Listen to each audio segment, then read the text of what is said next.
High court న్యాయమూర్తిగా retirement జరిగిన రోజునే మేము సార్ను వెతుక్కుంటూ గోదావరి గారి నుంచి ఒక బృందం మేము రైతు సంక్షేమ సమితి తరఫున ఒక సంఘంగా ఏర్పడి సార్ని గోదావరి గారిని పిలిచి ఆయన చేతుల మీదుగా చనిపోయిన రైతు కుటుంబాలకు కొంత సాయం చేద్దామని నిర్ణయించుకున్నాం. అది మేము పోయిన త్యాగరాజ గానసభలో సార్ మేము పట్టుకున్నాం. అక్కడ దొరికారు సార్. అదే రోజు లాస్ట్ రోజు అయిన త్యాగరాజ గానసభలో సార్కి ఆ రోజు చివరి అభినందన సభ కాదు, వాళ్ళు ఏ కార్యక్రమం పిలిచారు సార్. అయితే అప్పుడు పరిచయం అయింది మాకు సార్ తోటి. అంతకుముందు ఆ పేరు కూడా నేను వినలేదు వాస్తవానికి. అయితే గోదావరికి వచ్చారు సారు. వచ్చిన తర్వాత మేము గోదావరి కనిలో కొద్దిమంది 50-60 మంది ఏకమై మంత్రి డివిజన్లో ఇంకా పెద్దపల్లి డివిజన్లో చనిపోయిన రైతు కుటుంబాలను మొత్తం పరిశీలించి ఒక 50 కుటుంబాలను మేము ఎంపిక చేయడం జరిగింది. వాళ్ళందరికీ కూడా 2 దఫాలుగా 10,000 రూపాయలు మేము ఇచ్చాం. ఈ కార్యక్రమానికి మేము సార్ విలువల కోసం వెళ్ళాం. సార్ వచ్చారు. వచ్చిన తర్వాత ఆ కార్యక్రమము ఎట్లా మీరు చాలా ఆశ్చర్యపోతారు. సార్ మళ్ళీ హైదరాబాద్లో సభ పెట్టి తెలంగాణ రాష్ట్రంలో చనిపోయిన అంటే 100,000 మంది చనిపోయారు ఈ రైతులు. చనిపోయిన వాళ్ళలో ఒక 200 మందికి పైగా సారు మళ్ళీ 10,000 రూపాయల ఆర్థిక సహకారం చేశారు. అయితే ఈ కార్యక్రమం చేసిన తర్వాత ఇంకో అద్భుతం కూడా జరిగింది.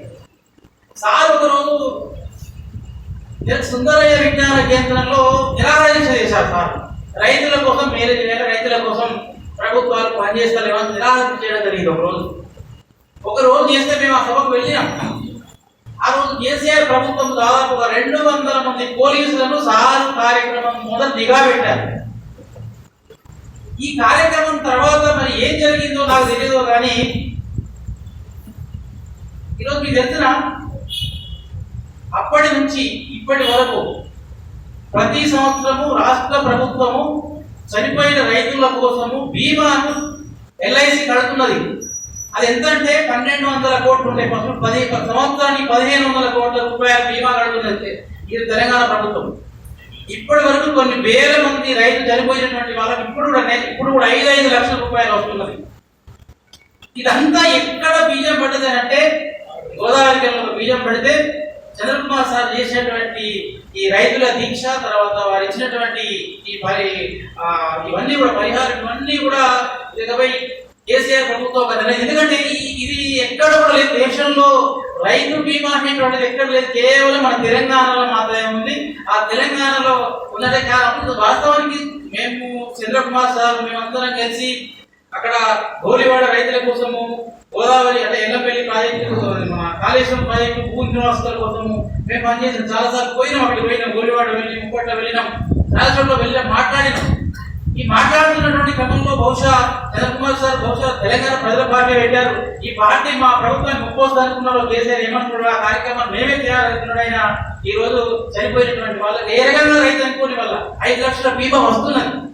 ఇంతటి గొప్ప కార్యక్రమానికి రావడానికి కోసము ఈ చంద్రకుమార్ సార్ రిటైర్మెంట్ తర్వాత కేసీఆర్ తెలంగాణ ప్రజల పార్టీ కార్యక్రమం మొదలైపోయినప్పుడు నేను ఆ రోజు ఒక మాట మాట్లాడాను. నాకు మాట్లాడేటువంటి అవకాశం వచ్చింది. ఎందుకంటే తెలంగాణ పార్టీ రిటైర్మెంట్ తర్వాత వాళ్ళు పెడుతున్నారు అంటే బహుశా సార్ ఎప్పుడో ఒక నిప్పును ముట్టించారు. ఆయన ఉద్యోగంలోకి అంటే న్యాయవాదంలోకి రాకముందు ఒక నిప్పును ముట్టించారు. కానీ రిటైర్మెంట్ అయ్యేదాకా నిప్పు ఏంటిది కనబడకుండా లోపలనే దాగిందని నిపురుగప్పిన నిప్పులా ఉన్నది. రిటైర్మెంట్ తర్వాత మళ్ళీ నిప్పు మళ్ళీ రగులుకుంటున్నది. కానీ నిప్పేంటో మీకు తెలిసిన చెప్పాలని చెప్పకూడదు నాకు తెలియదు, కానీ సారు న్యాయవాద వృత్తంలోకి రాకముందు భూస్వాముల దాడుల క్రమంలో సారు 40 రోజులకు పైగా ఆయన పోలీస్ స్టేషన్లో ఉన్నాడు. ఆయన ఆ సందర్భంలో సార్ ఎన్కౌంటర్ లోకి చనిపోయే ప్రమాదం ఎన్కౌంటర్ చేసే స్థితి కూడా వచ్చిందట. అప్పుడు 4 నెలలట. అంటే ఒక సందర్భంలో ఆయన ఎన్కౌంటర్ కావాల్సినటువంటి స్థితి కూడా వచ్చింది. అట్లాంటి నిప్పును ఆయన బహుశా కాపాడుకొని ఇప్పటిదాకా కొనసాగుతున్నారు.